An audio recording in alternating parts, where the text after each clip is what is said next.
সেই দিন অফিসে গেছিলাম কিন্তু টিফিনটা নিয়ে যেতে ভুলে গেছি। ভালোই হয়েছে, লাঞ্চটা অর্ডার করিয়ে নিয়েছিলাম।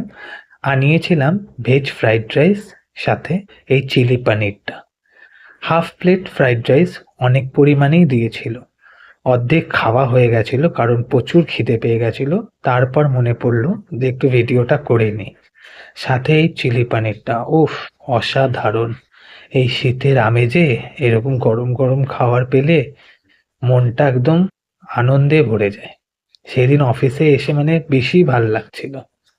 মেখে মুখে চালান করলাম, উফ, দারুণ লাগলো খেতে। ভেজ ফ্রাইড রাইসের মধ্যেও ছোট ছোট পনিরের কিউব ছিল।